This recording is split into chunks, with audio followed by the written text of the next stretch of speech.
Bien, bonjour à tous. Merci beaucoup d'être présents. Merci également à ceux qui sont connectés.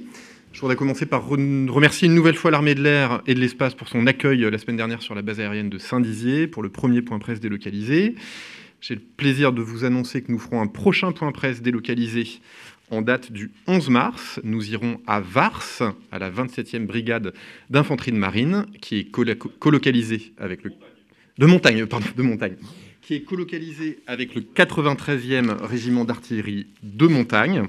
Ça sera un point presse sur la thématique des petits équipements, avec évidemment un focus sur l'armée de terre, mais les trois armées seront évidemment représentées. Donc je remercie le colonel de la Prelle et l'armée de terre pour son bon accueil à venir le 11 mars. On vous donnera les détails logistiques et calendaires ultérieurement. Alors, c'est un point presse avec beaucoup de choses à vous dire et plutôt de bonnes nouvelles. Donc, je commence en première partie sur les points d'actualité. Pour rappeler qu'en matière de lutte contre le Covid, nous avons livré du matériel aux Comores, à l'initiative de l'ambassade de France aux Comores. Donc, le 28 janvier, un avion CASA 235 des FASOI, des forces armées, de la zone sud de l'océan Indien s'est rendu à Moroni pour livrer 750 kg de matériel, 12 000 tests antigéniques et 100 000 masques FFP2. C'est le second vol humanitaire organisé en moins de 15 jours, si on compte celui qui venait de Mayotte, avec du matériel de l'ARS de Mayotte. Voilà, deuxième sujet, qui est une excellente nouvelle, c'est l'attribution par l'OTAN d'un centre d'excellence sur les questions spatiales à la France. Nous aurons donc, en France, à compter de l'été 2021, un centre d'excellence spatiale à Toulouse, qui sera colocalisé avec les équipes du commandement de l'espace et du CNES. À terminaison, nous aurons 42 personnes qui seront sur site, dont 17 personnes étrangères. Et nous aurons un premier échelon préfigurateur à partir de cet été. On s'était, la France et le ministère des Armées, portés candidats fin d'année 2019, suite à la déclaration par l'OTAN de l'espace comme 5e domaine opérationnel. C'était une vraie concurrence et nous sommes très heureux d'avoir remporté l'adhésion de l'OTAN à ce projet.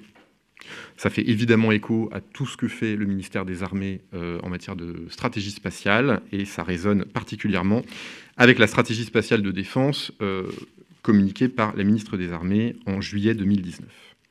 Alors que feront ces personnes et ce centre d'excellence ? Comme tout centre d'excellence de l'OTAN, il est là pour préparer des exercices, pour travailler sur la doctrine, sur de la formation, sur de l'entraînement, sur de la prospective. Voilà. Troisième sujet dans ces points d'actualité, l'attribution par le ministère des Armées de 2 labels relatifs à des centres d'excellence sur des établissements d'enseignement supérieur et de recherche.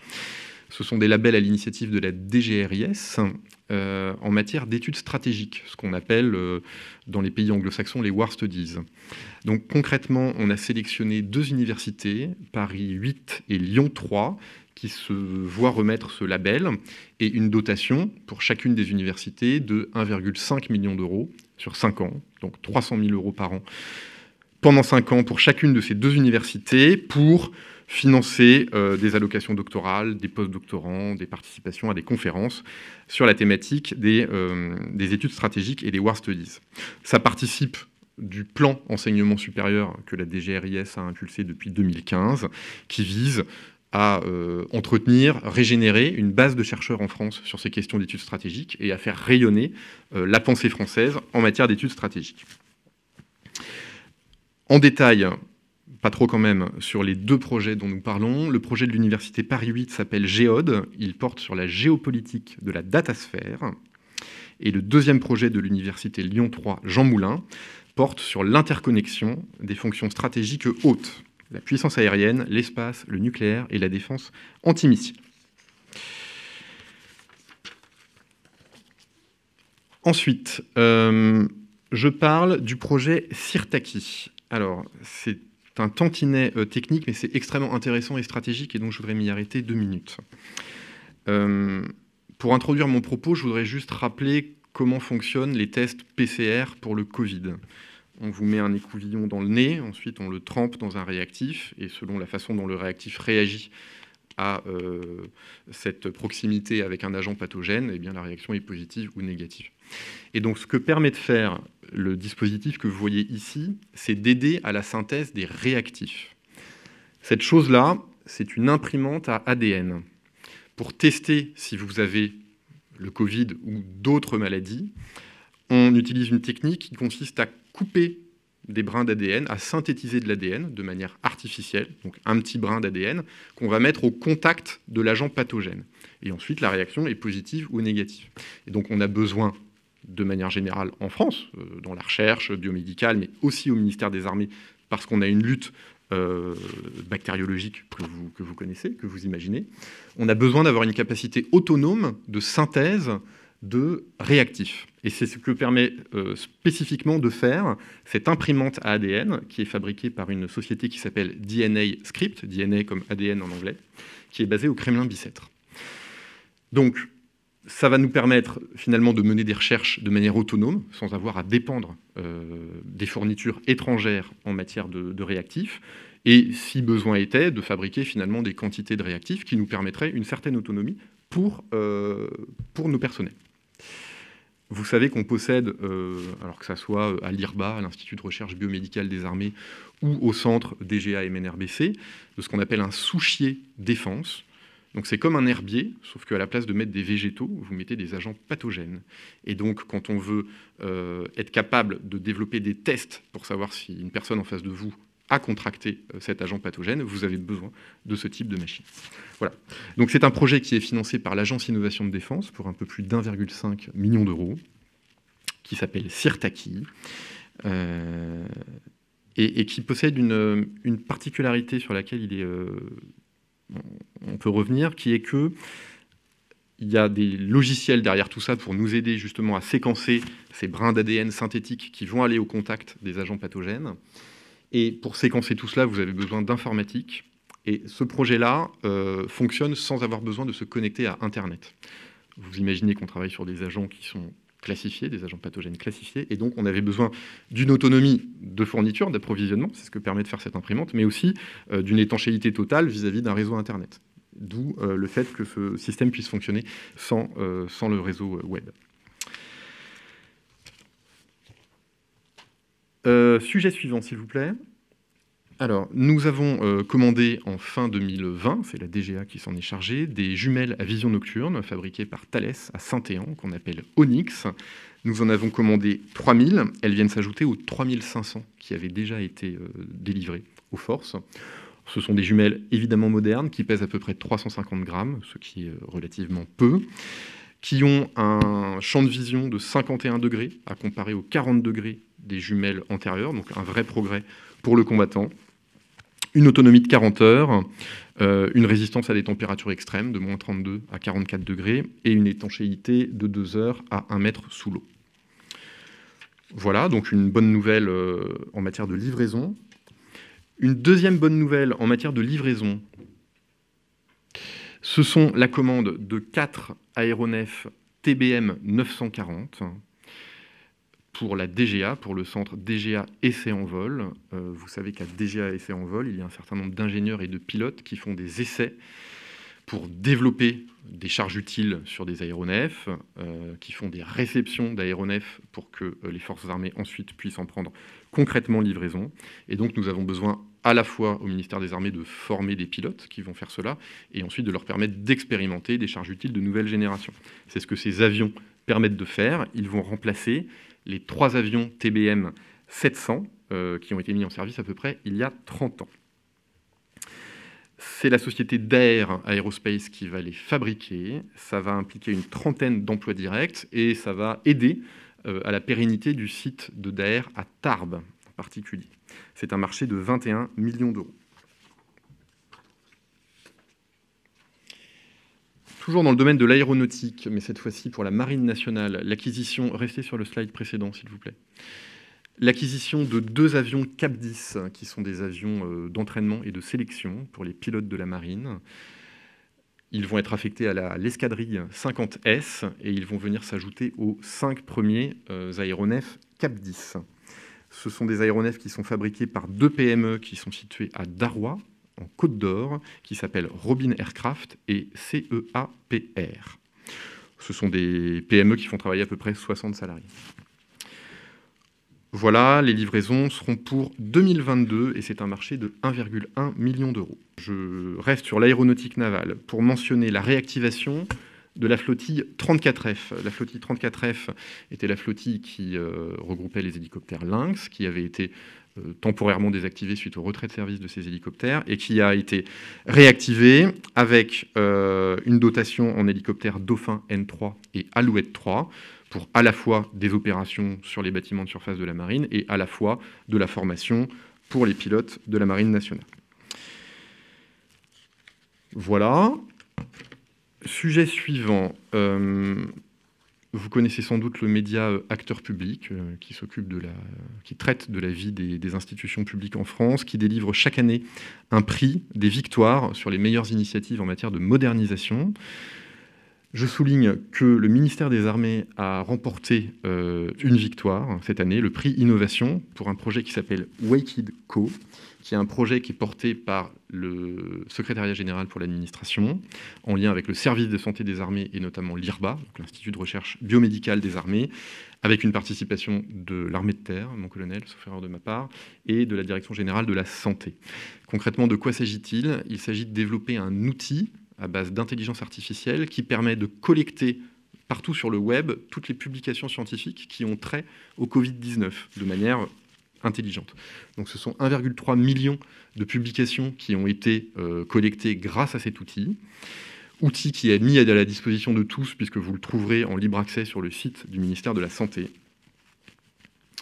et qui a été porté en lien avec l'Agence Innovation de Défense. Le cas d'application de Waked Co aujourd'hui, c'est la lutte contre le Covid. Demain, ça pourrait être des catastrophes nucléaires ou biologiques ou chimiques. La signification de cet acronyme, Waked Co, c'est Watch of Knowledge on Emergent Disease COVID-19. Voilà. Point suivant, la signature d'une convention de partenariat entre le commandant du service militaire volontaire et une entreprise qui s'appelle NGE, Nouvelle Génération d'Entrepreneurs, qui est un groupe du BTP de 13 500 collaborateurs. Concrètement, un partenariat a été signé pour 3 ans pour accueillir au sein de l'entreprise NGE des jeunes qui seront passés par le service militaire volontaire. Donc, je vous rappelle que le service militaire volontaire, c'est une initiative du ministère des Armées qui vise à permettre une meilleure insertion citoyenne et professionnelle de nos jeunes, avec une acculturation aux questions de défense. Ce sont 6 centres en France, 5000 jeunes formés depuis 2015, une ambition d'en former 1200 en 2021. Et je crois que le chiffre qu'il faut retenir, c'est que dans nos services militaires volontaires, 61% des stagiaires entrent sans aucun diplôme, sans aucune qualification, et à la sortie, 70% en sortent avec un métier et un travail. Donc on inverse les statistiques entre ceux qui n'ont pas de diplôme et ceux qui vont trouver un emploi en sortie de service militaire volontaire. Voilà, qui conclut les points d'actualité pour ce point presse.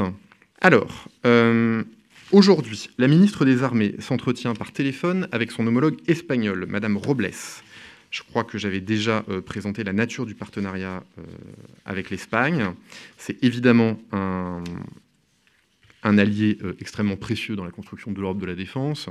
Sur le plan des opérations, au sein de Barkhane, 20% du transport intra-théâtre, que ce soit du fret ou que ce soit des passagers, est assuré par l'Espagne. La contribution de l'Espagne à EUTM Mali est éminente. Ils ont aujourd'hui 373 soldats, c'est le contingent le plus nombreux, et ils porteront leur contribution à 600 en 2021. Ils participent à l'initiative européenne d'intervention.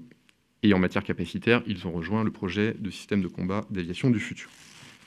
Bon, donc c'est vraiment un allié absolument stratégique pour la France, et c'était important que les deux ministres puissent s'en parler. Bon, vous voyez la rencontre de la ministre déléguée avec le MEDEF Lyon et le général Loyacano, qui est le gouverneur militaire de Lyon.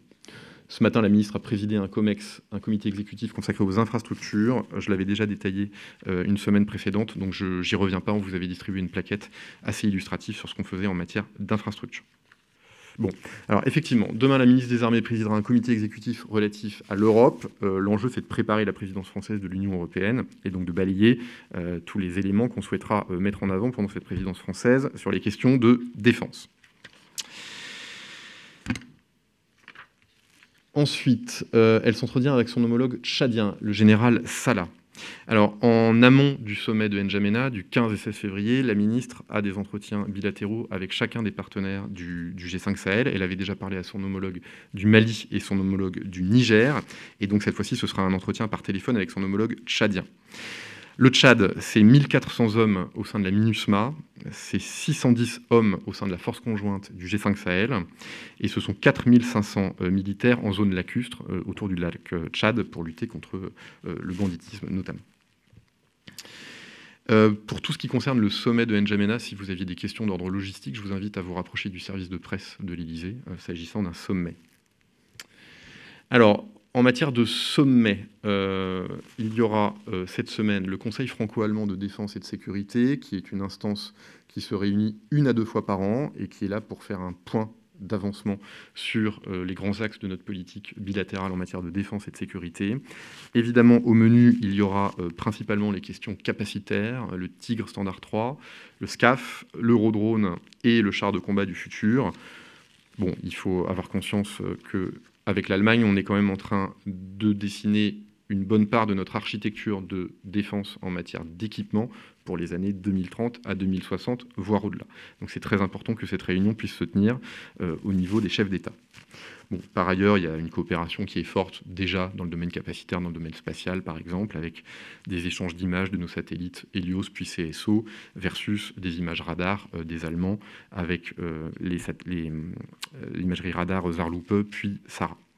Bon, par ailleurs, il y a l'école de formation du LUC sur le Tigre, qui est conjointe entre les Français et les Allemands, et il y a cet escadron conjoint franco-allemand à Évreux de C-130J qui est en train d'être mis sur pied. Donc évidemment un partenaire tout à fait massif sur toutes les parties capacitaires que j'ai évoquées. Tout cela avait été lancé lors du CFADS de l'été 2017 entre le président de la République et la chancelière Merkel. Alors, la ministre déléguée ira à Mont-de-Marsan ce vendredi pour participer à un comité interministériel de la transformation publique sous la présidence du Premier ministre. C'est la 5e fois que cette instance se réunit. La première était en 2018. L'idée est de faire un point d'étape sur la simplification et la transformation de nos services publics, notamment dans un contexte sanitaire qui impose un télétravail plus important pour les agents, une proximité plus grande des services publics dans les territoires et aussi de pouvoir simplifier les démarches administratives. Alors de manière très concrète, lors de ce comité, le ministère des Armées présentera 4 projets qui ont été développés. Le premier est éminemment concret pour tous ceux d'entre nous qui avons des enfants. Quand ils s'inscrivent à des concours, par exemple, ils doivent fournir un certificat comme quoi ils ont fait leur journée défense et citoyenneté. C'est à eux de le fournir. Dorénavant, avec ce que nous avons fait comme travail, c'est le ministère des Armées qui met directement à disposition des administrations ces certificats dématérialisés de journée défense et citoyenneté. Et donc, il revient dorénavant aux administrations de prouver que le jeune qui se présente a bien passé sa JDC, plutôt qu'au jeune de devoir exhiber de ses anciens dossiers papier le certificat de la JDC. Voilà. C'est un peu prosaïque, mais je pense que c'est très concret pour les gens.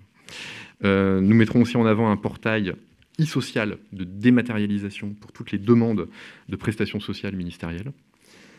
Nous parlerons des espaces Atlas, accès au soutien en tout temps et en tout lieu. J'en ai assez largement parlé il y a quelques semaines, j'y reviens pas. Et un projet de bureau numérique, d'environnement de travail virtuel sur Internet.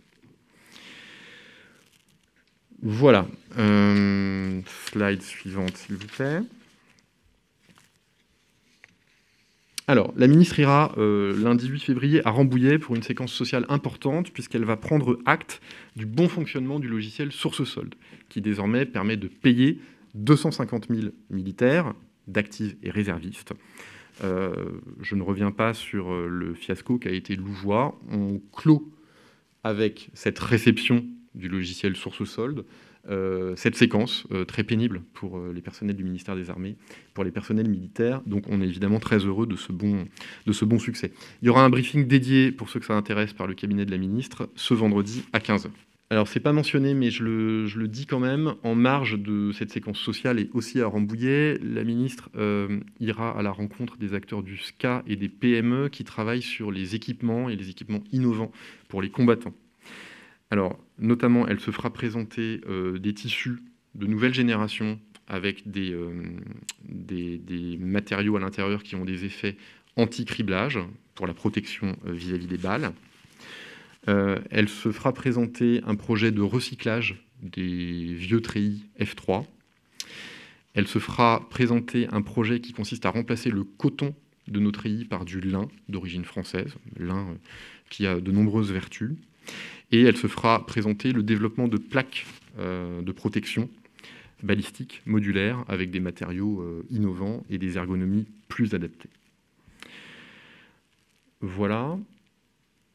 Alors, ce même jour, la ministre déléguée présidera un comité directeur sur le plan ambition armée-jeunesse 2022. En gros, c'est une réunion lors de laquelle on balaye toutes les initiatives que prend le ministère des Armées en matière d'adhésion de la jeunesse, d'acculturation aux questions de défense, de formation et de contribution à la cohésion de la nation. Le lendemain, le mardi 9 février, la ministre se rendra au Sénat en séance publique avec le ministre de l'Europe et des Affaires étrangères, Jean-Yves Le Drian, pour une séquence sur Barkhane et notre engagement militaire au Sahel. Ce devrait commencer vers 14h30 et ce sera diffusé en direct sur le site web du Sénat. La ministre, en fin de journée, aura un entretien avec M. Stoltenberg, secrétaire général de l'OTAN. Et de son côté, Mme Darrieussecq présidera un comité directeur sur le plan lycée. On a un certain nombre de lycées au sein du ministère des Armées. Pendant ce comité directeur, elle fera plusieurs choses. Elle va d'abord passer en revue toutes les opérations d'infrastructure qui visent à rénover nos lycées. Ce sont 110 millions d'euros en loi de programmation militaire qui sont consacrés à la rénovation de ces lycées. Donc elle fera un point, établissement par établissement. Elle fera un point sur les questions de l'offre d'enseignement. Est-ce qu'on veut élargir en termes de discipline, en termes de public, notre offre d'enseignement au sein de ces lycées? Et un dernier point concernera la mixité et le plan d'excellence comportementale qui existe et qui se développe au sein de chacun de ces lycées. Voilà pour le mardi 9. Ensuite, le mercredi 10, donc ça sera une séquence normale le matin avec un conseil de défense, un conseil des ministres. Elle présidera un comité ministériel d'investissement. Et en fin de journée, elle interviendra au séminaire de la DGAP, la Deutsche Gesellschaft für Auswärtige, il manque un S politique. C'est le grand think tank allemand en matière de relations internationales. Et donc, elle développera sa vision stratégique de la relation franco-allemande et d'Europe de la défense. Voilà, slide d'après. Elle s'entretiendra avec son homologue philippin, M. Lorenzana. Ils aborderont les questions de sécurité maritime et environnementale qu'ils peuvent partager dans la région. Et ensuite, elle se rendra à Bruxelles, où elle devra s'entretenir d'une part avec Thierry Breton et d'autre part avec un certain nombre de parlementaires. Voilà. Le 12 février, j'en parlais dans mes points d'actualité, elle remettra aux Invalides le fameux label Centre d'excellence, avec les 1,5 million d'euros associés pour chacune de ces universités, à Paris 8 et à Lyon 3. Voilà qui, je crois, clôt l'agenda des deux ministres. On va donc pouvoir passer à la partie thématique de ce point presse sur les territoires.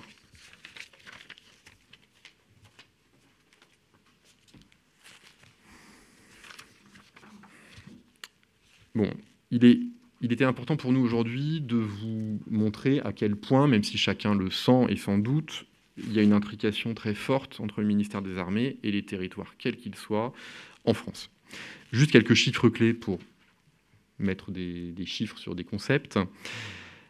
On a 400 sites militaires sur tout le territoire national, qui sont répartis dans 88 de nos 100 départements métropolitains.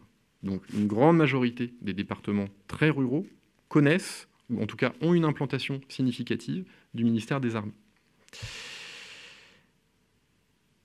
Il y a évidemment certaines villes qui ont une accointance plus marquée avec les questions de défense. Si vous êtes à Brest ou à Toulon, par exemple, qui représente à L2 16% de l'effectif du ministère.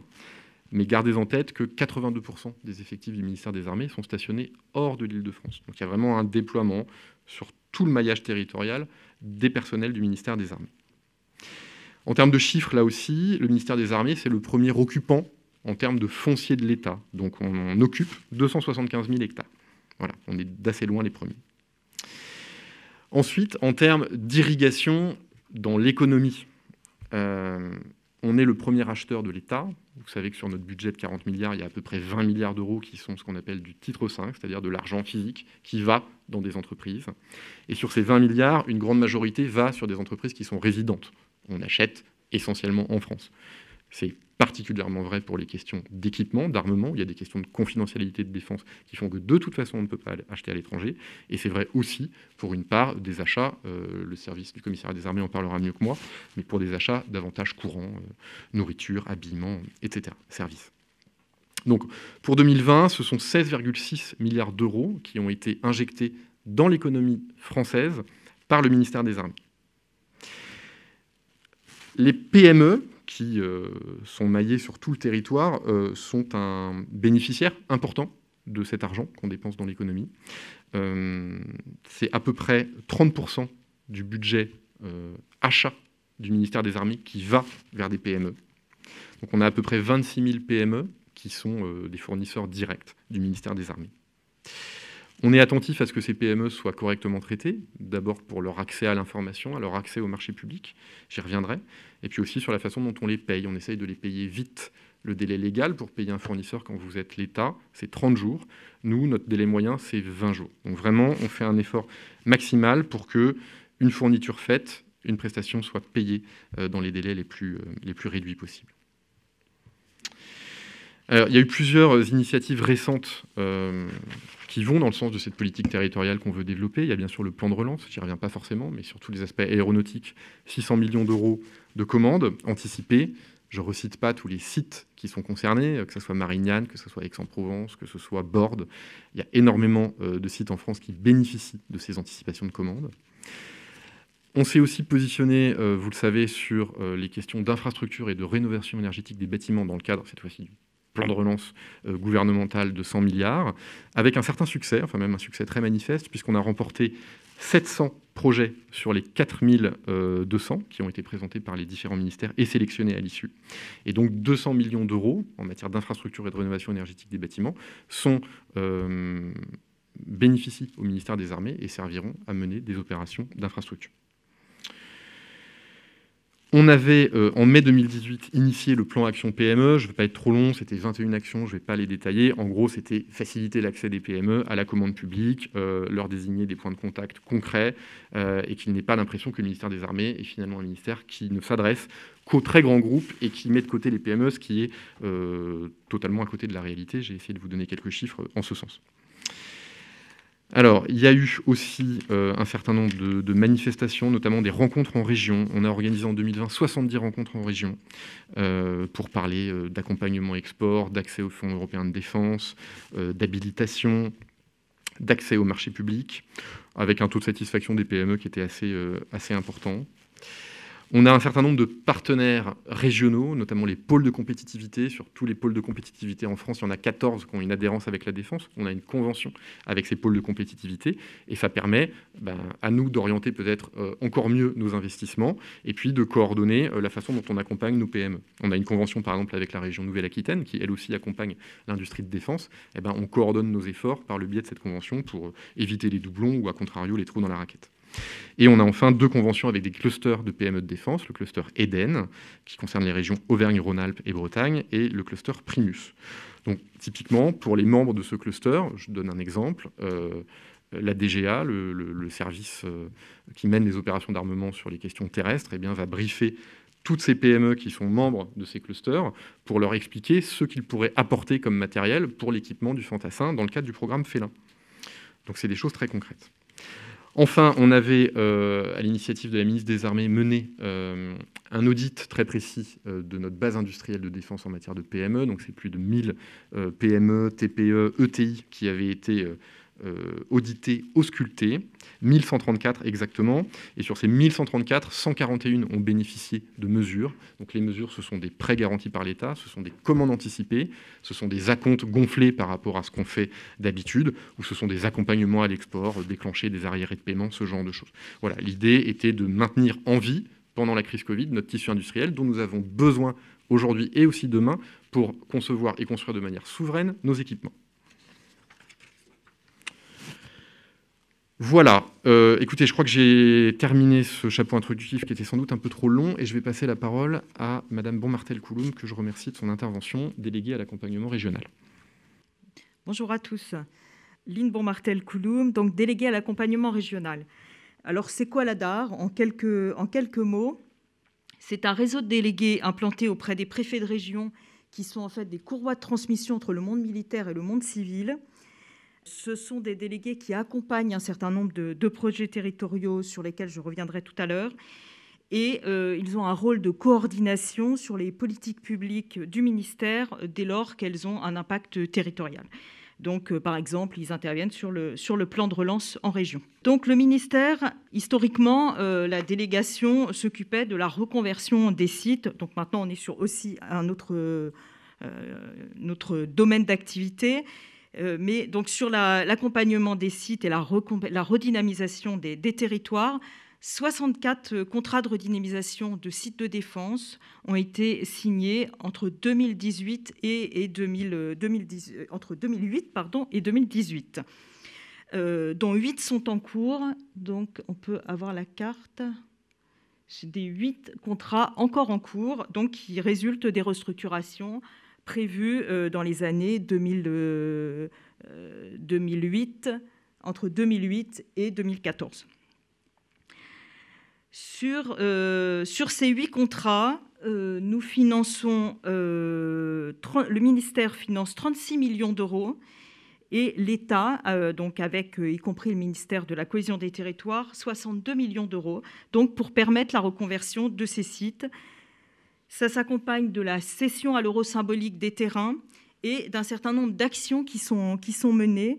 Donc là, je vous propose de passer la diapo, voilà, qui permettent sur d'autres sites de montrer la diversité des actions. Donc la création d'emplois dans les entreprises locales, la reconversion de sites, la réalisation de bâtiments publics, des hôtels d'entreprise, des travaux d'accès routier, etc. Donc une très vaste diversité d'actions qui sont menées pour accompagner les collectivités dans la reconversion de ces sites. Donc, depuis 2018, on est dans une nouvelle phase, et donc avec la loi de programmation militaire et des effectifs en augmentation, donc plus de 300 emplois en plus sur l'année 2020, par exemple, mais il y en a sur toutes les années de la LPM. Avec le développement dans un certain nombre de pôles régionaux. La cyberarène, l'espace à Toulouse, et le porte-parole en a parlé tout à l'heure, puisque c'est conforté par une implantation du centre d'excellence de l'OTAN, les RH à Tours. Donc on est là sur une dynamique importante en termes de croissance des effectifs en région pour le ministère. Le ministère accompagne aussi un certain nombre de projets territoriaux. Je vous citerai seulement 2 exemples. L'implantation de la 13e demi-brigade de la Légion étrangère sur le plateau du Larzac pour permettre aux entreprises locales de pouvoir construire les bâtiments et répondre à un certain nombre d'appels d'offres et aux collectivités locales de pouvoir accueillir la population et les enfants des légionnaires qui s'y implantent. C'est notamment la construction d'un demi-collège supplémentaire sur le territoire. Second exemple, les rencontres organisées avec les acheteurs du ministère, donc avec le commissariat des armées, le service de santé, donc les acheteurs du ministère et les entreprises dans une logique d'être au plus près des territoires. Donc on a fait ça historiquement dans un certain nombre de capitales régionales et maintenant on le fait au plus près des territoires. Les dernières rencontres étaient à Montluçon ou à Douai. On s'oriente en ce moment, bien évidemment, sur des rencontres qui se font davantage en webinaire, parce que la rencontre physique est un peu plus difficile. Ensuite, Donc, deuxième volet de ma présentation, les liens étroits que le ministère a avec les acteurs locaux. Et donc, ça vient en complément d'un certain nombre de données chiffrées qui ont pu être indiquées par le porte-parole. Des interactions fortes avec des acteurs que sont donc là quelques acteurs principaux avec lesquels nous sommes en relation, les services de l'État, le monde associatif, les collectivités locales, les jeunes, les entreprises. Donc on a des interactions fortes avec eux. Et le ministère a engagé dans le courant de l'année 2020 des travaux pour mieux se coordonner dans les territoires, renforcer et rendre notre action plus cohérente et plus lisible, avec une série d'actions qui concernent autant la politique jeunesse que des actions avec les correspondants défense qui sont désignés dans les différentes communes, conforter les liens avec les régions, donc sur de bons nombres de domaines d'action. La feuille de route est engagée dans les prochains jours. Les grands principes, les principes clés de sa mise en œuvre, en fait, ce sont les principes qui doivent vraiment guider notre action pour les territoires. Les bonnes pratiques viennent du terrain. On doit les développer là où c'est pertinent. Certaines actions sont déjà mises en œuvre. Il faudra les amplifier ou les conforter. La réussite réside dans la souplesse et dans la subsidiarité. Les initiatives locales sont déterminantes. On ne sera pas sur une logique de bonnes idées venant d'en haut. Tous les acteurs du ministère dans les territoires ne mettront pas en œuvre toutes les actions. Elles doivent l'être dans une logique de différenciation pour mieux répondre aux enjeux des territoires. Le décloisonnement doit être la règle, avec un certain nombre de rencontres et d'échanges entre les services et avec les acteurs extérieurs. Et les acteurs au plus près du terrain et des habitants doivent s'impliquer dans une logique de proximité. Donc ces travaux sont engagés. Je pense qu'on pourra effectivement vous présenter un certain nombre de points d'étape dans quelques mois. Et je veux bien la dernière diapo, voilà, qui vous donne un certain nombre de sites pour poursuivre les travaux. Y aurait-il des questions sur cette présentation de Madame la déléguée? Merci beaucoup, Madame la déléguée. On va passer à la présentation du commissaire en chef Gandiol, du service du commissariat aux armées. Bonjour à toutes et à tous. Alors, ça a été évoqué tout à l'heure, près de 26 000 PME ont travaillé avec le ministère. Pour ce qui est du service du commissariat des armées, on a en 2020 fait un paiement à plus de 20 000 PME. Ça représente un total de 500 millions d'euros sur l'année 2020. Donc, plus de 20 000 PME. Alors, au sens PME, effectivement, ça a été dit, ça couvre les ETI, entreprises de taille intermédiaire, mais aussi les TPE, les très petites entreprises. Voilà. Alors, pourquoi? Première question, en fait, c'est pourquoi le service du commissariat des armées travaille autant avec les PME? Quand on dit autant, je pourrais dire même, on est les premiers, effectivement, financeurs. C'est-à-dire que le ministère est le premier financeur et à l'intérieur du ministère, le service du commissariat des armées est aussi le premier à financer les PME. Alors, pourquoi? D'abord, d'une part, ça relève de ses missions. Le soutien des forces, c'est un domaine qui est très large, ce qui fait qu'on couvre un spectre de segments d'achat qui est lui aussi très étendu. Donc on va effectivement de l'équipement des forces spéciales, en passant par l'équipement du combattant lui-même, et également aussi des troupes de montagne, donc des produits très spécifiques qui sont effectivement importants pour les forces armées. On assure aussi l'affrètement, qu'il soit naval, terrestre ou aérien, donc ça aussi c'est un domaine très important. Mais on a aussi tout le volet soutien courant, là qui est très large, avec effectivement l'entretien des locaux, l'entretien au sens nettoyage des locaux, on a l'entretien des espaces verts, la gestion des déchets, la sécurité des sites. Voilà, donc ça fait un domaine très très large. Alors évidemment, plus le spectre est large, plus on a des chances effectivement de travailler avec les PME. Mais pour ça, encore faut-il s'organiser pour être en capacité de travailler avec ces PME. Et donc c'est une des orientations importantes effectivement du SCA, et un élément important, c'est son maillage territorial. C'est-à-dire pour travailler avec des PME et des petites entreprises, il faut être proche de ces entreprises-là. Et donc de ce point de vue, le SCA couvre l'ensemble du territoire. Il est organisé, sa fonction achat est organisée de telle manière qu'elle est découpée en 7 zones régionales dans lesquelles il y a systématiquement effectivement une direction des achats. Alors on parle de plateforme de commissariat, mais c'est l'équivalent d'une direction des achats et des finances. Et puis on a 45 groupements de soutien base de défense qui ont une délégation en termes d'achat. Ce qui veut dire qu'on peut passer d'un marché, et j'y reviendrai, national, passer par une des plateformes, mais on peut aussi passer des achats très locaux, et donc il arrive avec une carte d'achat, et c'est aussi l'intérêt pour le SCA et pour ses soutenus, d'avoir des cartes d'achat qui permettent d'aller chez le commerçant localement implanté. Vous l'avez vu, et je crois que sur le site du ministère, effectivement, il y a une vidéo qui évoque ça, où effectivement on voit les légionnaires aller à la boulangerie effectivement pour s'approvisionner. Typiquement, on rentre dans ces achats-là. Donc quand on parle des achats au SCA, c'est vraiment des marchés importants d'un côté, mais aussi des petits achats courants au quotidien. Et donc ça, ce qui fait qu'effectivement, ça donne un volume de PME avec lesquels on travaille très important, mais aussi un montant financier important. Alors, c'est important ce maillage territorial, je l'ai évoqué, dans le souci de connaître les PME. Et pourquoi c'est très important de bien connaître les PME? Alors évidemment, c'est l'accès à la commande publique, ça a déjà été évoqué, j'y reviens pas. Le ministère fait beaucoup d'actions sur ce sujet, la DAR accompagne ces actions. Mais pour nous, ce qui est important aussi, c'est de vraiment maîtriser ce tissu économique local, et c'est d'autant plus important en période de crise. Et on l'a vu effectivement dans la période Covid, ça a été très important et ça a été très efficace de pouvoir contacter les entreprises avec qui on travaille déjà, que l'on connaît, qui sont proches de nous, et ça permet effectivement une réactivité très importante. Et finalement, ce partenariat, quelque part, qu'on crée avec elles, fait qu'elles nous font confiance, et donc on peut aussi leur faire confiance de ce point de vue. Donc ça crée une relation gagnant-gagnant qui est vraiment très performante et très intéressante. Ça, c'est effectivement le spectre de nos missions, de notre mission. C'est aussi notre maillage territorial. Mais il y a un point qui est vraiment important, nous, dans notre approche. Si on travaille beaucoup avec les PME, c'est qu'on en a besoin aussi. C'est-à-dire que je voudrais souvent, quand on parle de PME, on a un peu tendance, et je sais que les patrons de PME n'aiment pas ça, à considérer que c'est un achat, entre guillemets, un peu social. C'est-à-dire qu'en fait, on fait du social. Il faut faire du chiffre avec les PME, il faut faire travailler les PME. On a l'impression qu'effectivement, ils ne savent pas trop quoi faire, et donc il faut qu'on leur trouve un peu de boulot et qu'on leur donne des contrats.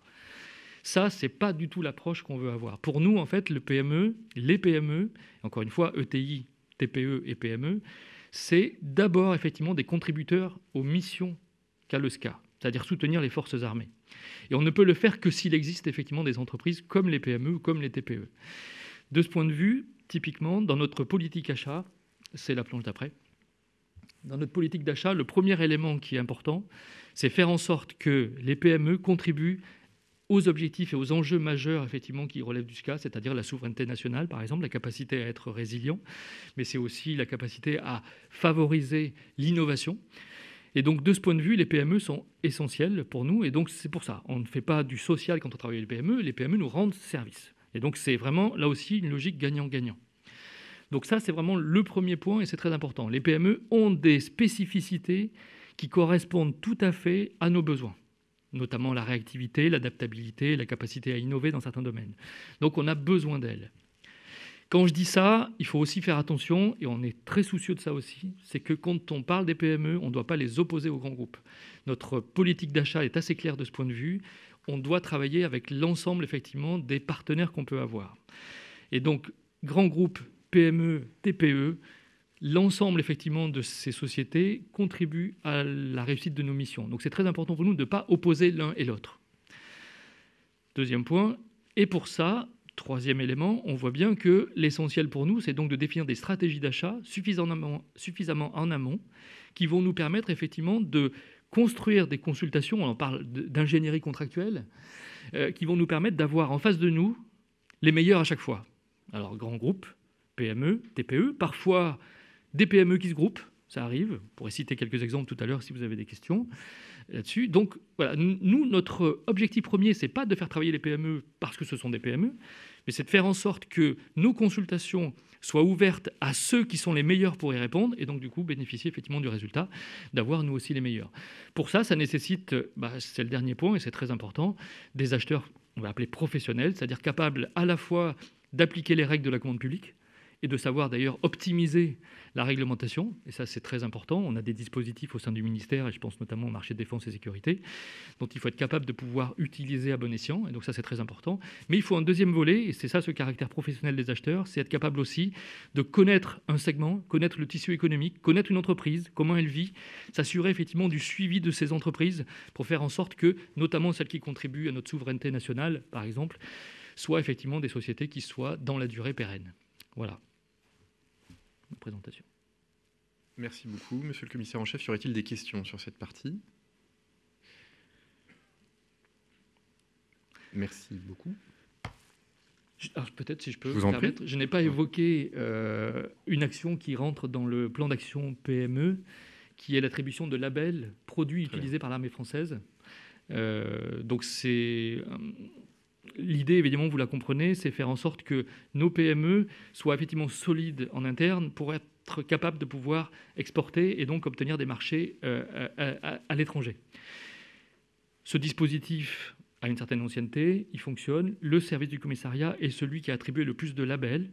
On est à 70 labels aujourd'hui attribués à des entreprises qui ont pu exporter. Et donc récemment, et je pense que vous en entendrez parler, puisqu'on va faire aussi une communication sur le sujet, l'entreprise Paul Boyer, par exemple, a obtenu 18 labels pour des produits et des équipements pour le combattant. Et effectivement, elle nous a expliqué que grâce à ces labels, elle avait, alors pas que grâce à ça, d'abord par la qualité de ses produits, évidemment, mais ces labels lui ont permis d'obtenir des marchés dans 54 pays.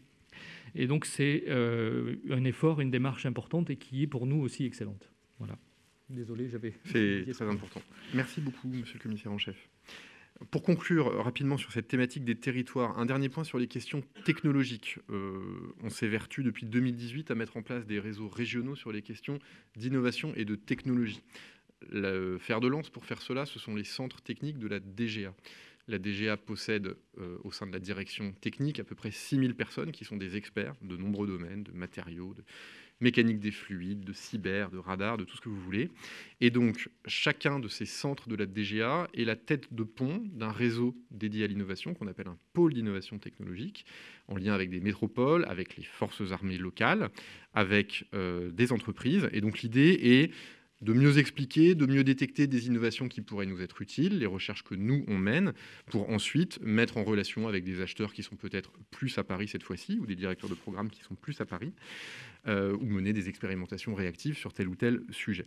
Donc nous avions jusqu'alors 6 pôles d'innovation technologique. Je vous annonce la constitution d'un 7e pôle qui s'appelle Bingo, qui est porté par le centre DGA Maîtrise de l'information à Bru, juste à côté de Rennes, donc qui sera spécialisé dans les questions d'information, de numérique et de signal. Il y aura évidemment la DGNUM, le ComCyber, le ComSIC, le Technopole Rennes-Saint-Malo qui seront partie prenante de ce pôle d'innovation technologique. Pour terminer, une dernière annonce, et je vous invite vraiment à y jeter un œil si vous ne l'avez pas encore fait, ce qui est sans doute le cas. On lance un portail achat dédié à tous les fournisseurs potentiels du ministère des Armées, mais ça a essentiellement été pensé pour les PME. C'est le portail achat.défense.gouv.fr. Donc si concrètement, moi je suis une PME du BTP en Moselle, eh bien je mets dans le champ votre activité, je mets BTP ou travaux, je mets le département Moselle et je vais tomber sur la liste des marchés publics que le ministère des Armées souhaiterait passer avec tel ou tel en matière de travaux publics en Moselle. Donc c'est un outil extrêmement utile. Il y avait déjà des choses qui pouvaient exister mais qui étaient beaucoup moins ergonomiques. Si vous souhaitez parler à quelqu'un qui vous explique comment ça fonctionne des marchés au ministère des Armées, eh bien vous dites dans quelle région vous êtes, vous allez tomber sur le nom d'une personne physique avec un numéro de téléphone portable. Donc il y a un 06 que vous allez pouvoir appeler et les gens vont répondre. Donc ce n'est pas une adresse fonctionnelle où on ne sait pas où ça tombe, ce sont vraiment des gens physiques qui sont à la disposition de tous les entrepreneurs qui pourraient être intéressés par les marchés publics ou par des prévisions d'achat qu'on a. Si on sait que dans 2 ans, on doit rénover les douches de tel ou tel régiment, eh ben, même si le marché n'est pas complètement ficelé, on peut mettre sur ce site le fait que dans 2 ans, on aura besoin de gens pour faire les travaux. Donc c'est un site extrêmement ergonomique qui combat beaucoup d'idées reçues, je crois, avec une foire aux questions qui est extrêmement bien faite.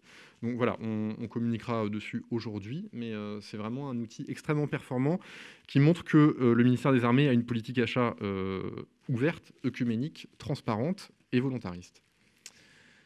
Voilà, ça conclut ce briefing thématique sur la question des territoires. Auriez-vous des questions, que ce soit en présentiel ou en ligne ?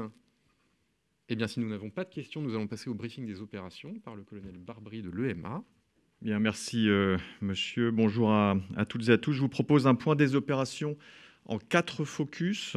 Barkhane, Chamal, Agénor, Irini. À l'issue de quoi je répondrai à vos questions. Et ensuite, je reprendrai la parole pour une séquence plus maritime à 2 voix pour évoquer les missions Clémenceau 21 et Jeanne d'Arc 21. Alors tout d'abord, Barkhane. Point majeur de cette semaine pour la BSS, l'opération Eclipse. Une opération d'ampleur avec un haut niveau d'intégration au sol et dans les airs, du commandement à la conduite des opérations.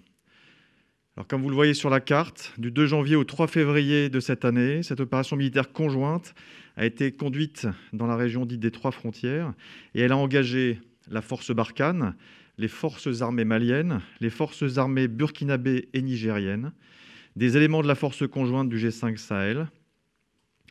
Et cette opération Eclipse avait un objectif triple. D'une part, lutter contre les groupes armés terroristes dans leur zone refuge du Gourma et des 3 frontières. D'autre part, de poursuivre le processus de sahélisation des opérations en engageant des UNIXE mixées et en déployant un poste de commandement avancé multinational. J'y reviendrai. Et enfin, de desserrer les taux sur la route nationale 16 qui relie Gao à Gossi en passant par Ombori. Il s'agissait ainsi d'alléger indirectement la pression sur le centre du Mali. Dans ces modalités, Eclipse se sera étiré sur 1 mois plein dans la région dite des 3 frontières. Alors plus que pour Bourrasque, conduite en octobre 2020, qui avait déjà engagé environ 3000 militaires sur le terrain, l'opération Eclipse a engagé cette fois 3400 militaires, dont 1500 Français et 1900 partenaires, dont 900 Burkinabés, 850 Maliens et 150 Nigériens. Alors, renseigné et appuyé non seulement par des aéronefs français, mais aussi des armées sahéliennes et alliées, cette force a opéré dans une zone de 400 km de front pour 200 km de profondeur, à cheval sur plusieurs frontières. Alors, en faisant effort sur la mobilité, avec près de 500 véhicules, des hélicoptères de manœuvre et des aéronefs de transport tactique, Eclipse a pu surprendre l'ennemi et ne lui laisser aucun répit. Alors, côté français, la force Barkhane a engagé la quasi-totalité de ses moyens, les 2 groupements tactiques des airs, Lamy et Conti, les hélicoptères de manœuvre et d'attaque du groupement tactique des airs Aérocombat Ombori, le groupement commando, sa composante aérienne. Et à cet égard, durant cette opération, les avions donc, de la force Barkhane, dont 7 Mirage 2000D et 2000C, 3 drones Reaper, un A400M Atlas, un C-130J, ont totalisé près de 600 heures de vol, qui ont permis de diffuser du renseignement, d'appuyer les troupes au sol, mais également de les ravitailler. Alors à ce stade, je voulais effectuer avec vous un focus sur l'articulation de la force pour bien illustrer justement cette imbrication du dispositif et sa parfaite intégration. Engagé dans un secteur situé entre Ombori et Boulikessi, le GTD Lamy a opéré avec 3 compagnies maliennes du 33e régiment de commando donc, des forces armées maliennes et du 62e régiment d'infanterie, compagnie avec lesquelles il s'était entraîné justement le mois précédent à Ombori sur le camp malien du même nom. Cet entraînement visait une meilleure intégration de ces unités dans le partenariat de combat. Parallèlement, et à la frontière malo-burkinabé, le GTD Conti a pour sa part opéré avec la force conjointe du G5 Sahel. Dans ses opérations de reconnaissance, il a intégré à sa manœuvre 4 éléments tactiques interarmes maliens, nigériens, burkinabés et une section malienne des forces armées reconstituées. Alors, symbole également de l'intégration et de la montée en gamme des forces partenaires, la Task Force Takuba a poursuivi ses missions et pendant l'opération Eclipse, les 2 task groups ont poursuivi leurs opérations conformément à la feuille de route qui leur avait été fixée. Le task group numéro 1, franco-estonien, pleinement opérationnel, on l'a déjà évoqué depuis quelques mois, a accompagné l'unité légère de reconnaissance et d'intervention numéro 4 malienne, en harcelant les GAT et en leur déniant toute capacité d'infiltration de part et d'autre du fleuve Niger, notamment dans la région d'Ansango. Parallèlement, pour le 2e task group, et dès le début de l'opération Eclipse, la Task Unit française du TG2 a entamé le partenariat opérationnel avec cette fois l'unité légère de reconnaissance et d'intervention numéro 2, situé à Menaka. Et l'arrivée de militaires tchèques a permis d'accélérer le processus de montée en puissance de cette unité légère de reconnaissance et d'intervention. Alors, au-delà des unités de combat, Eclipse, c'est quoi? C'est également un système de commandement particulier. Comme pour Bourrasque, le commandement opératif d'Eclipse a été conduit depuis un poste de commandement avancé, un PCA, armé par une quarantaine de militaires, dont plus d'un tiers étaient des officiers sahéliens ou alliés. Alors, ce PCA était situé au plus près des unités, à Gao, et il a démontré toute son efficacité dans la conduite et la coordination des opérations, en garantissant une très grande agilité opérationnelle. En ce qui concerne maintenant les résultats, dès le début de l'opération Eclipse, l'ennemi a été bousculé et surpris par la rapidité de l'intervention, notamment lors des infiltrations de nuit. Et donc, face à la puissance des unités engagées, il a préféré d'une part rompre le contact en abandonnant sur place de nombreuses ressources logistiques. Il s'est alors lancé dans des actions indirectes, comme la pose d'engins explosifs improvisés ou l'utilisation de véhicules suicides, l'illustration étant l'attaque des jouets du 8 janvier dernier. Eclipse, donc, tout en remplissant ses objectifs opérationnels face à l'ennemi dans le Gourma, a démontré également la capacité de Barkhane à entraîner les forces partenaires sahéliennes et alliées de façon coordonnée et pérenne. En un mois d'opération, ce sont ainsi un grand nombre de GAT qui ont été neutralisés et de très nombreuses ressources qui ont été confisquées et saisies. Au bilan, avant de donner les résultats d'Eclipse, je tenais à présenter en quelques chiffres les différentes données de l'opération Barkhane pour l'année 2020. Alors, loin de refléter tout ce qui a pu être accompli dans son intégralité tout au long de l'année, il permet de donner des ordres de grandeur, notamment sur les résultats non cinétiques, au moins tout aussi importants. Tout d'abord, vous le voyez à l'écran, au centre, dans le domaine de la lutte contre les groupes armés terroristes, au cours donc de cette année écoulée, 2020, ce sont 128 actions de combat qui ont été réalisées, c'est-à-dire sensiblement une action de combat tous les 3 jours. Avec 23 actions de plus que l'an dernier, c'est une donnée stable. Outre la neutralisation de très nombreux groupes armés terroristes, ces actions de combat ont permis également de saisir ou détruire 500 armes légères d'infanterie, 40 armes collectives de type mitrailleuse, mortier, 15 lance-roquettes, 10 engins explosifs improvisés, 90 éléments principaux constitutifs d'engins explosifs improvisés, à savoir des mines, des obus, des roquettes, des bidons d'explosifs artisanales qu'on appelle HME ou Homemade Explosive, 25 pick-up, 700 motos, 600 équipements de communication.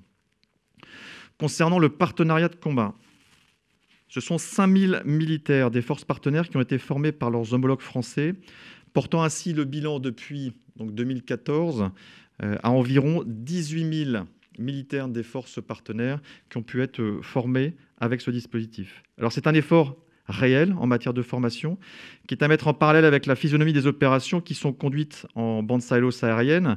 Aujourd'hui, et vous l'avez vu, en opération, le volume de forces partenaires engagées est croissant. Il est équivalent. Il était équivalent lors de l'opération Bourrasque. Il est maintenant supérieur, notamment avec l'opération Eclipse. Alors, c'est de très bons résultats dans la lutte contre les groupes armés terroristes, ainsi que la montée en puissance des forces partenaires, donc sont la traduction de l'impulsion qui avait été donnée au sommet de Pau. Enfin, il faut, pour conclure ce bilan, noter le soutien à la force, que la force Barkhane procure à la population et qui se maintient à un très haut niveau. À titre d'exemple, dans le domaine de l'aide médicale à la population, ce sont près de 400 soins divers qui sont prodigués quotidiennement en bande sahélo-saharienne.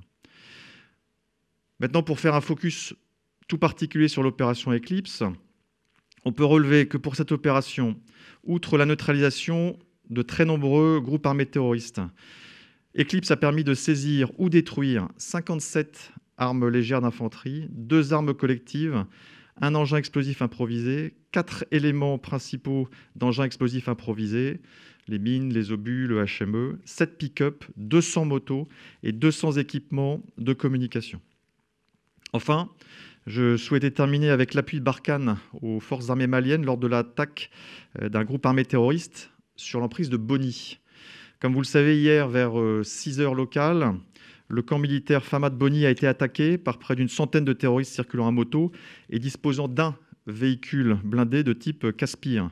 Alors, compte tenu de la nature de l'attaque et des dimensions du camp, les forces armées maliennes ont opéré un repli tactique. Des aéronefs de la force Barkhane, dont un drone, une patrouille de Mirage 2000 à leur envol, ont été redirigés vers les abords donc, du camp de Boni.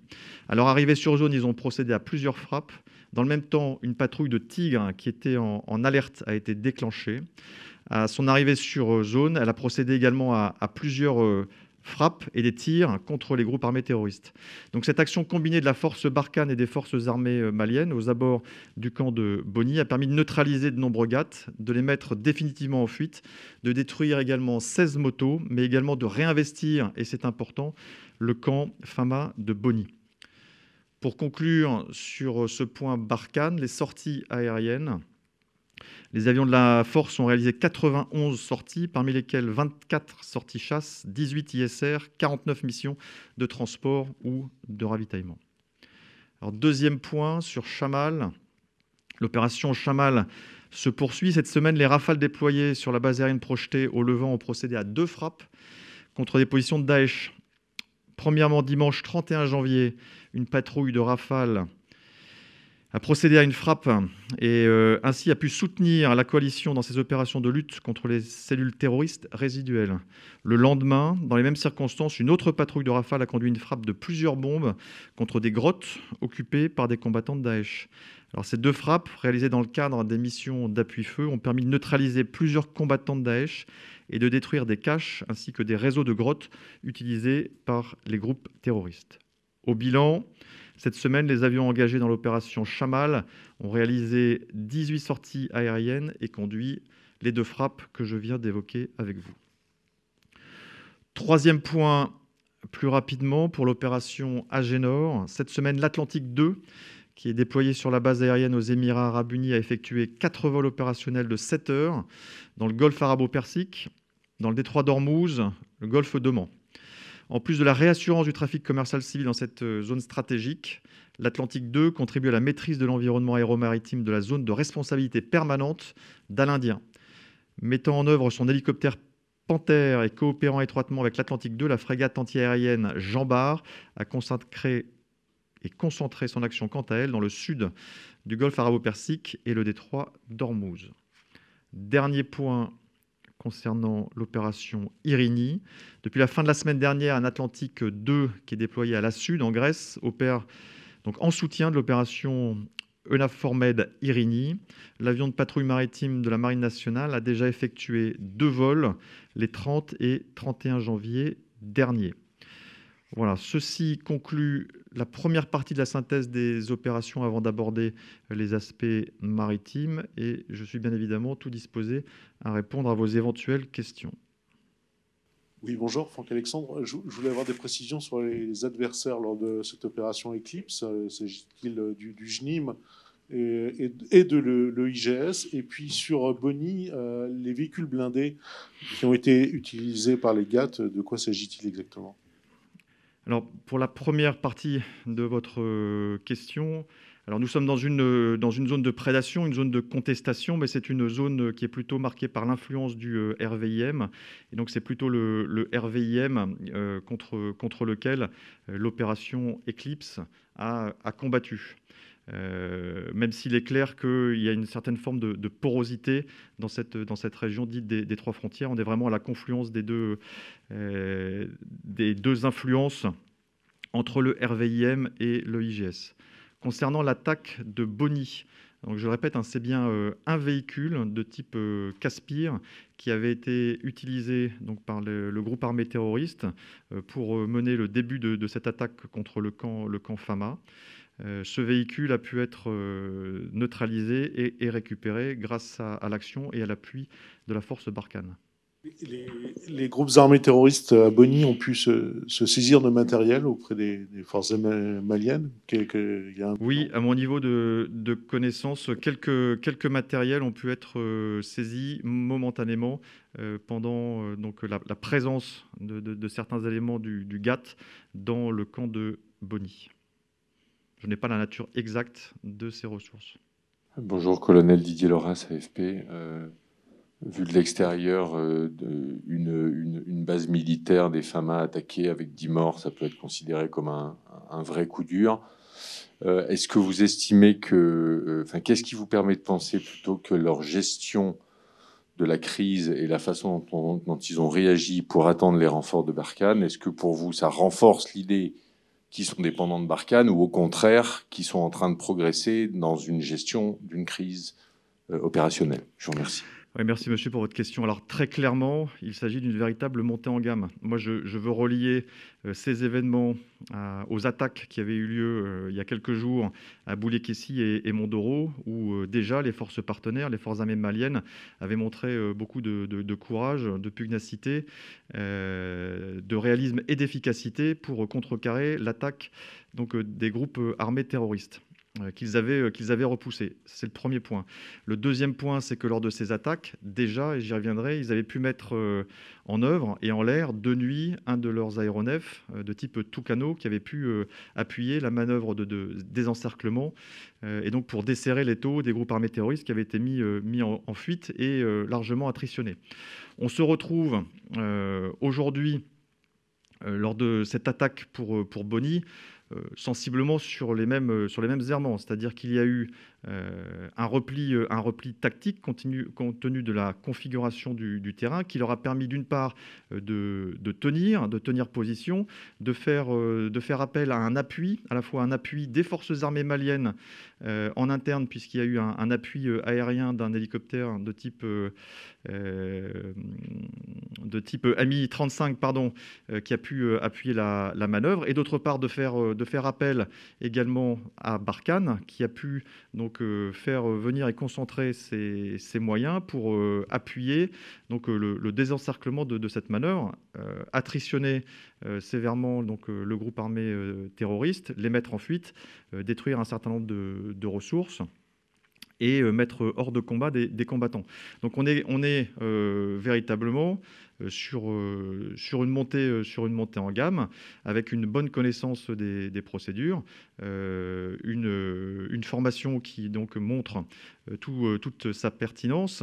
Et puis là, on constate donc dès aujourd'hui un réinvestissement, et le camp de Boni est de nouveau tenu par les forces armées maliennes.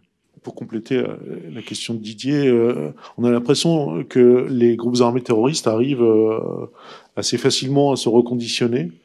Est-ce que vous êtes surpris par leur capacité, malgré l'attrition, à attaquer toujours et de manière assez massive des camps militaires FAMA, par exemple? Alors pour répondre à cette question, je dirais qu'il nous faut un peu de temps. Il faudra regarder dans la durée cette capacité de ce que vous évoquez en termes de régénération. Il ne faut pas se cacher que nous sommes à la veille d'une échéance importante, que les ennemis le savent fort bien. Donc il faudra pouvoir juger de cette capacité dans les semaines et les mois qui viennent. Oui, pardon. Vous évoquez le fait que le camp militaire a été un moment, fût-ce pour une bonne raison stratégique, évacué par les FAMA afin de préparer la riposte et d'attendre les renforts. Est-ce que ça pose pas un problème de sécurité en termes de ce qu'ils ont pu saisir, c'est-à-dire qu'ils travaillent finalement comme leurs ennemis, c'est-à-dire vous, ils saisissent des ordinateurs, ils saisissent des informations, ils saisissent du matériel. Alors, je suis pas un technicien militaire, mais l'idée qu'à un moment une armée soit obligée de se retirer d'un camp pour mieux en reprendre le contrôle, ça signifie que pendant un moment, il n'est pas forcément en capacité de défendre des données possiblement confidentielles, voire secret défense. Merci. Alors, un double volet en termes de réponse à votre question. D'une part, un repli tactique, c'est bien une mission militaire. Donc c'est bien un acte, je le qualifierais presque d'acte de combat. C'est bien une mission qui est clairement établie, ordonnée, et qui participe à un état final recherché. Ça, c'est le premier point. Sur le deuxième point, je n'ai pas la connaissance, je le répète, des ressources qui ont pu être prises. Il faudrait poser la question à nos camarades maliens sur ce point particulier. Est-ce qu'on peut comparer un petit peu les bilans, les deux bilans, celui de Bourrasque et celui d'Eclipse? Alors, d'un point de vue très, très global, les bilans sont à la fois similaires et différenciés. Alors ils sont similaires parce qu'ils montrent d'une part la montée en gamme, ce que j'ai évoqué avec vous. C'est-à-dire que pour Bourrasque, on était à 50-50, on était à 3000 militaires sur le terrain. Là, on est monté à 400 de plus. Et puis, on a inversé le ratio. C'est-à-dire que depuis le début donc de l'intervention de Barkhane, on décroît le ratio de présence française dans les opérations combinées.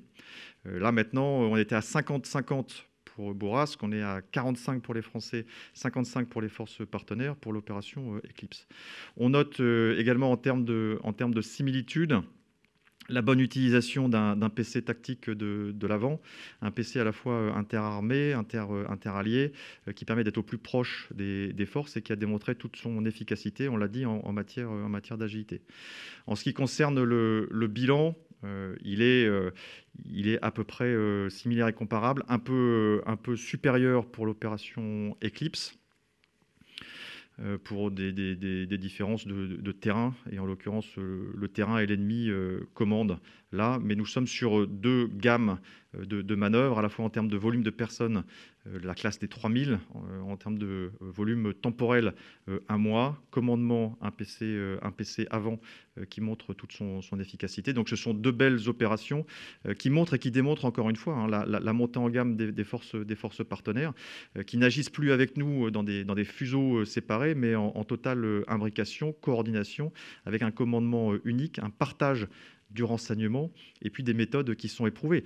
Et à la fois, j'allais dire, en 2D, c'est-à-dire au sol, mais aujourd'hui en 3D, puisque nous interagissons, comme je l'ai évoqué, également dans la troisième dimension avec nos partenaires sahéliens pour les Mi-35, pour les Tucano, et également avec les différents vols de nos partenaires ou de la MINUSMA. Donc on est dans une manœuvre de plus en plus complexe, intégrée, coordonnée, et tout ça, ce sont des éléments extrêmement positifs, en plus donc du lourd bilan qui a été infligé à notre ennemi. L'action militaire va se poursuivre dans la même zone? Oui, bonjour. C'est juste un petit récapitulatif. Vous avez donné très rapidement, je suis désolée, j'ai un énorme écho. Vous avez donné très rapidement les chiffres bilan sur les sorties aériennes, et notamment, j'ai pas bien saisi, c'était sur le total Barkhane ou juste le total Eclipse. Est-ce que vous pourriez les redonner plus doucement? Merci.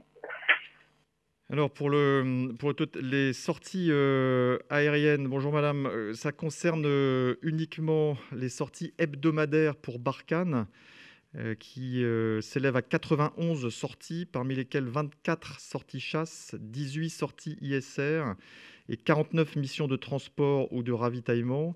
Et d'un point de vue plus global, l'ensemble de l'activité aérienne pendant l'opération Eclipse, qui a mis en œuvre à la fois les 3 drones de type Reaper, toutes les voilures fixes et les voilures tournantes, a consacré environ 600 heures de vol pour l'opération Eclipse. Merci beaucoup. Monsieur Alexandre, concernant votre question pour la suite des opérations, vous comprendrez que pour l'instant, je ne peux pas m'avancer ni évoquer les opérations futures. Pour autant, on reste bien sur la volonté du président de la République, chef des armées, à concentrer les efforts dans la région dite des 3 frontières contre un ennemi clairement identifié. Excusez-moi, je change complètement de sujet. Je voulais savoir si vous aviez des nouvelles précises et récentes du déploiement des Suédois dans Takuba. S'il vous plaît, merci beaucoup. Alors, concernant le déploiement de nos camarades suédois, donc pour la task force Takuba, les premiers mouvements ont d'ores et déjà été effectués. Ils sont en mouvement. Je vous rappelle que le plafond d'autorisation politique a été fixé à 130 militaires suédois qui vont rejoindre la task force Takuba, avec plusieurs hélicoptères lourds ainsi qu'une structure médicale. La fin de leur déploiement est annoncée pour entre la semaine 7 et la semaine 8, c'est-à-dire la semaine qui débute de mémoire vers le 11 février. Cette nouvelle unité qui intègre donc la task force Takuba aura pour mission et pour vocation essentiellement de constituer une force de réassurance au profit de l'ensemble de la task force Takuba et donc des 2 task groups, l'un franco-estonien donc à Gao et l'autre franco-tchèque à Menaka.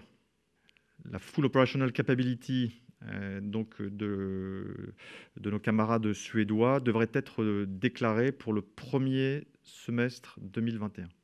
Oui, s'il vous plaît. Je ne sais pas si on m'entend très bien. Bonjour, mon colonel. Oui, bonjour, monsieur Chapelot. Juste une question concernant la présence éventuelle d'observateurs alliés pendant l'opération Eclipse. Est-ce qu'il y avait des Britanniques ou des Américains qui ont assisté aux opérations ? Oui, bonjour monsieur. Effectivement, au sein du PC avancé, il y avait des alliés. Dans ces alliés, il y avait à la fois des Américains qui n'ont pas fait qu'assister, qui étaient parfaitement intégrés au sein donc, de ce poste de commandement, ainsi que des officiers donc, du Royaume-Uni, puisque, vous le savez, nous bénéficions toujours et encore de l'appui à la manœuvre de 3 hélicoptères de type Chinook. C'était une nouveauté ou est-ce qu'ils étaient déjà présents sur Bourrasque ? Ils étaient déjà présents sur Bourrasque. Ok, merci beaucoup. Je vous en prie.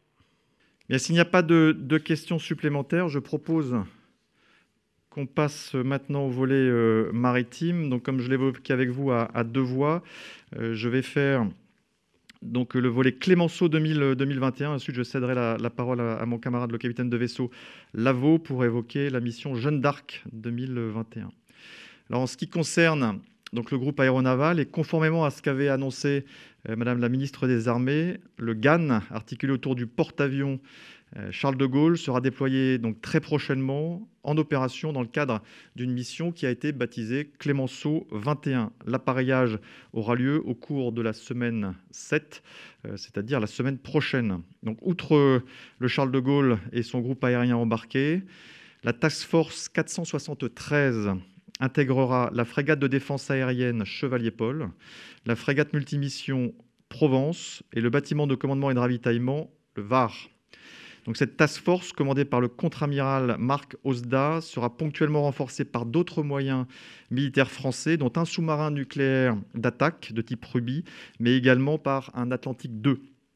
Des bâtiments étrangers participeront également en intégrant le dispositif et ou en réalisant des exercices et interactions. Ainsi, la frégate belge Léopold Ier, le destroyer américain USS Porter et la frégate grecque Hydra ont confirmé leur participation à cette mission.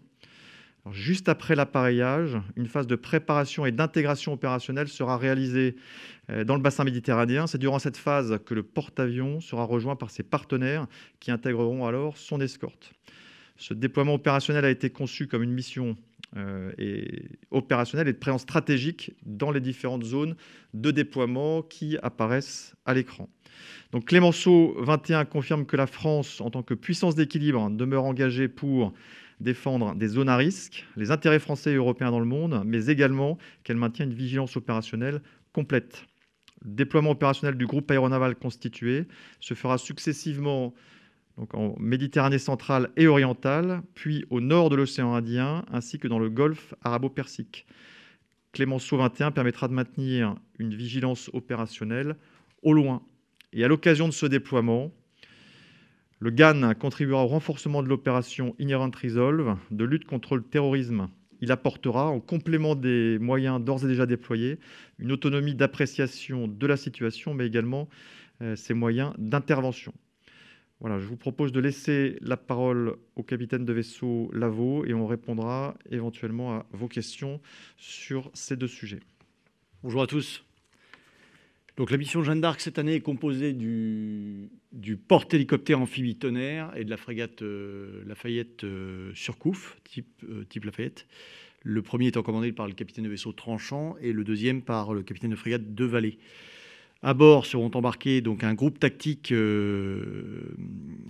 embarqué de la 6e brigade légère blindée de Nîmes, composée d'une compagnie du 2e régiment d'infanterie, d'une section de la 13e de brigade de la Légion étrangère, d'un peloton blindé du 1er régiment de Spahis, de 2 sections du 31e régiment de génie et d'une section du 54e régiment d'artillerie.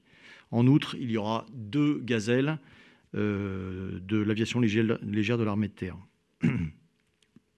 Donc cette composante de l'armée de terre donc, est bien entendu complétée d'officiers élèves et du groupe pédagogique qui les accompagne.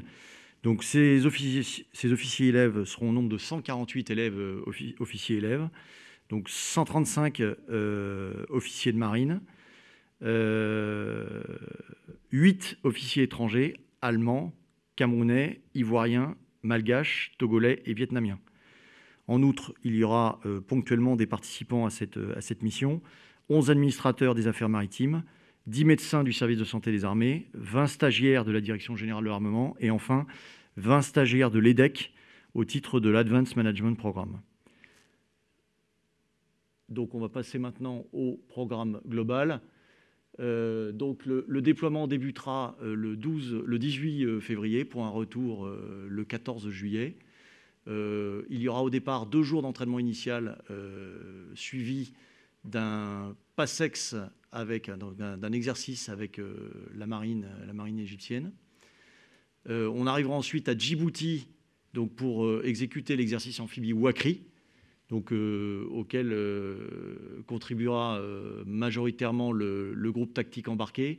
Une grande partie du groupe tactique embarqué sera débarqué à cette occasion, notamment les 2 hélicoptères de la LAT, la majorité des sections.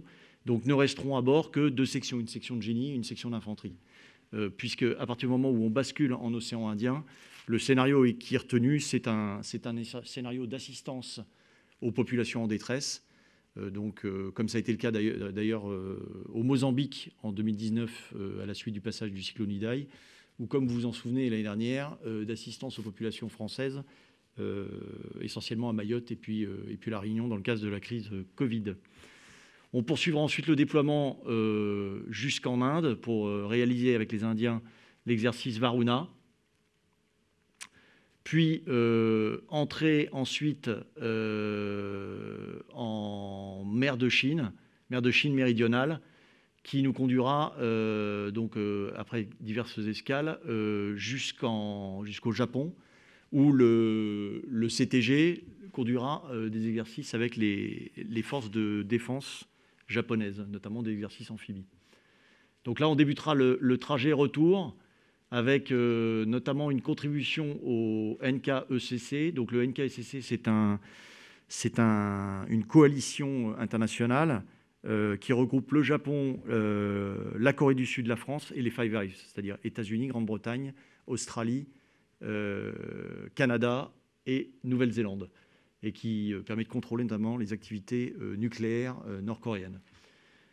Passage de nouveau en mer de Chine méridionale, escale à Singapour avec potentiellement durant le Shangri-La Dialogue, qui aura lieu du 4 au 6 juin 2021. Et ensuite le trajet retour avec l'exercice La Pérouse, qui cette fois-ci réunira de nouveau nos amis indiens, mais auxquels participeront également Australiens, Japonais et Américains. Au cours des 2 passages, à l'aller et au retour au milieu de l'océan Indien, donc le groupe participera à la mission de lutte contre le terrorisme CTF 150 et également à la mission anti-piraterie Atalanta, qui est actuellement commandée par les Espagnols. L'exercice étendard que vous voyez en haut à gauche, c'est l'exercice de synthèse des officiers de marine, qui leur permettra de concaténer l'ensemble des enseignements qu'ils auront reçus au cours de l'école d'application. Donc, ce qu'il faut bien comprendre, c'est que durant ce déploiement, donc, on va évidemment conduire potentiellement des opérations, mais surtout de la formation au profit des officiers élèves. Donc 148 officiers élèves, ça fait autant d'heures de quart à conduire, d'exercices d'homme à la mer, d'exercices d'accostage, etc., etc. J'en ai terminé. Je suis disposé pour répondre à vos questions, ainsi que le colonel Barbry, je suppose. Oui, bonjour, Pierre-Louis Pagès, Var-Matin. Juste, la ministre avait annoncé la vaccination des marins du Charles de Gaulle et du groupe aéronaval avant le déploiement. Est-ce qu'il en est de même pour les marins qui participent donc à la mission Jeanne d'Arc? Absolument, la totalité des marins et des personnels armés de terre ont été vaccinés. S'il n'y a pas d'autres questions, on peut maintenant prendre des questions d'ordre général, si vous en avez.